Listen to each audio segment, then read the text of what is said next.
80 शब्द प्रति minute dictation start होगी 5 सेकेंड बाद। स्टार्ट। भाइयों, भूगोल, पर्वत और समुद्र ने भारत के स्वरूप का निर्माण किया है।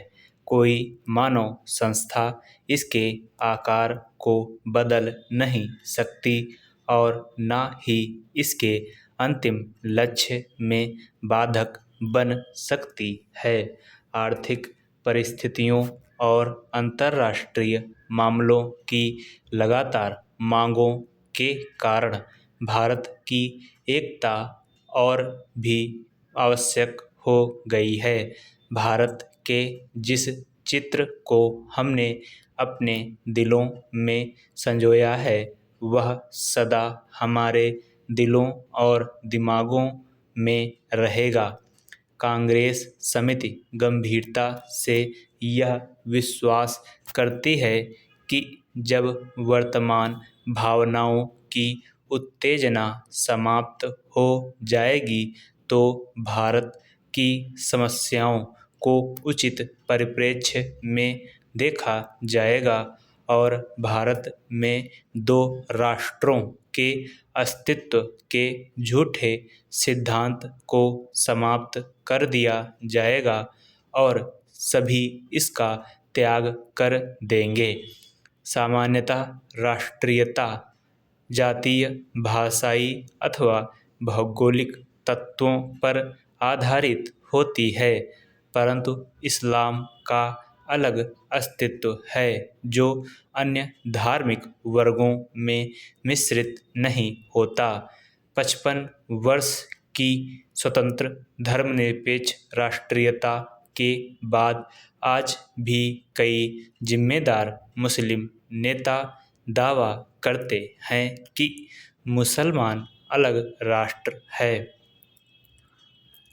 एक जिम्मेदार दल द्वारा इतने अधिक करुणाजनक और आत्मभ्रामक प्रस्ताव की कल्पना भी नहीं की जा सकती, जितना कि कांग्रेस समिति ने 15 जून 1947 को पास किया था। सभी नेता थक चुके थे और बूढ़े हो रहे थे। आदर्शवाद की जिस ज्वाला ने उन्हें 26 वर्ष पूर्व प्रेरित किया था, उसका जोश ठंडा होने लगा था। कांग्रेस का विकास सदा ही बदलते नेतृत्व के माध्यम से हुआ था, परंतु पिछले 25 वर्षों में वही नेता कांग्रेस की सत्ता संभाले हुए थे। उनके व्यक्तित्व और उनके त्याग ने उनको जो ख्याति प्रदान की थी, उनको जो बल प्रदान किया था, उसको कोई युवा नेता चुनौती देने का साहस नहीं कर सकता था। विभाजन के विरोध में केवल एक ही स्वर था और वह था गांधी जी का, परंतु वे भी बहुत बूढ़े हो गए थे और उनका स्वास्थ्य भी ठीक नहीं था।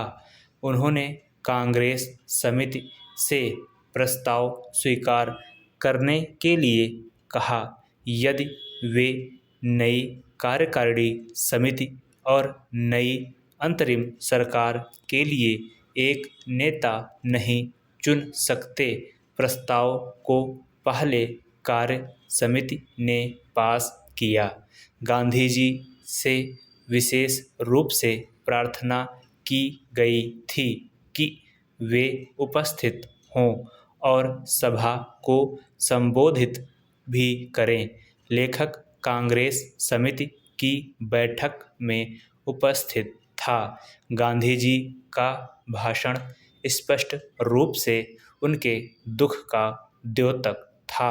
उन्होंने कहा कि उनके विचार सर्वविदित हैं, फिर भी उन्होंने कांग्रेस समिति को प्रस्ताव पास करने की सलाह दी। उन्होंने कहा कि कांग्रेस समिति को इसे रद्द करने का अधिकार है, परंतु किसी ने इसका उत्तर नहीं दिया। उस समय ब्रिटेन भारत से चले जाने के लिए और अपनी साम्राज्यवादी धाक छोड़ने के लिए बहुत उत्सुक था। अब यह बोझ उनके लिए बहुत भारी हो गया था। समाप्त।